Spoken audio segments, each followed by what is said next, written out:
कि पुल को पार करने वाले लोगों के साथ अजीब घटनाएं होती हैं। कुछ कहते थे कि वहां आत्माओं का वास है, तो कुछ का मानना था कि पुल अभिशप्त है। सुदूर पहाड़ियों के बीच बसा एक छोटा सा गांव था, रत्नपुर। इस गांव के पास एक पुराना और जर्जर पुल था, जिसे भूतिया पुल के नाम से जाना जाता था। गांव वालों का मानना था कि पुल को पार करने वाले लोगों के साथ अजीब घटनाएं होती हैं। कुछ कहते थे कि वहां आत्माओं का वास है, तो कुछ का मानना था कि पुल अभिशप्त है। गांव के लोग उस पुल से बचने के लिए लंबा रास्ता अपनाते थे, लेकिन सुमित्रा, गांव की 16 वर्षीय साहसी लड़की, इन अंधविश्वासों में विश्वास नहीं करती थी। उसने हमेशा सुना था कि डर केवल एक भ्रम है। एक दिन सुमित्रा का छोटा भाई रोहन गंभीर रूप से बीमार पड़ गया। गांव का वैद्य उसकी बीमारी का इलाज नहीं कर पा रहा था। वैद्य ने कहा, इस बीमारी का इलाज पास के शहर से ही संभव है, लेकिन वहां जाने के लिए बहुत समय चाहिए।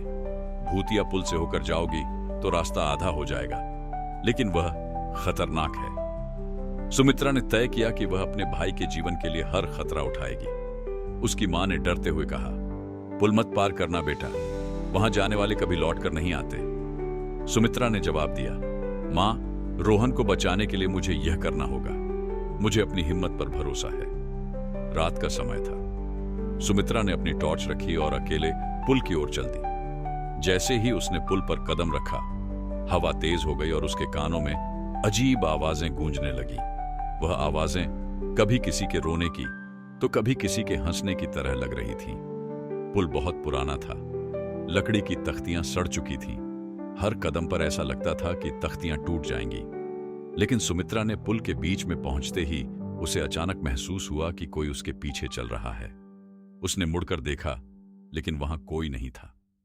टॉर्च की रोशनी में उसने देखा कि लकड़ी की तख्तियों पर गीले पैरों के निशान थे, जैसे कोई उसके साथ साथ चल रहा हो। अचानक एक सफेद छाया उसके सामने आ गई। वह छाया एक वृद्ध व्यक्ति की तरह दिख रही थी।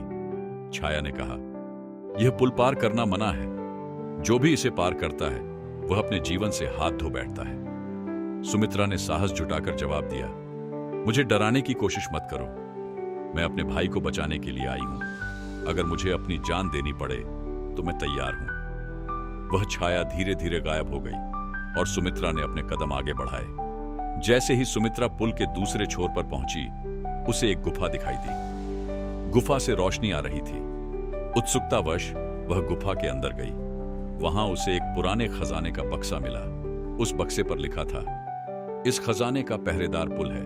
केवल वही इसे पार कर सकता है जिसके इरादे पवित्र हों। सुमित्रा को समझ आया कि जो लोग स्वार्थ या लालच में पुल पार करना चाहते थे, वे कभी लौट कर नहीं आए। लेकिन उसका उद्देश्य निस्वार्थ था, अपने भाई को बचाना। उसने खजाने को हाथ नहीं लगाया और गुफा से बाहर निकल आई। सुमित्रा ने पुल पार किया और शहर पहुंचकर अपने भाई के लिए दवाएं लाई। जब वह गांव वापस लौटी तो पूरा गांव उसके साहस की कहानी सुनने के लिए इकट्ठा हो गया।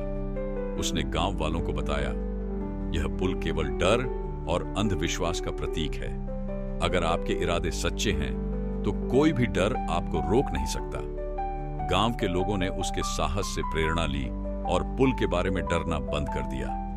अब वह पुल गांव वालों के लिए नई आशाओं का प्रतीक बन गया। सुमित्रा की कहानी हमें सिखाती है कि डर केवल हमारी सोच का हिस्सा है। अगर हमारे इरादे सच्चे और साहस अडिग हो तो हम किसी भी कठिनाई को पार कर सकते हैं।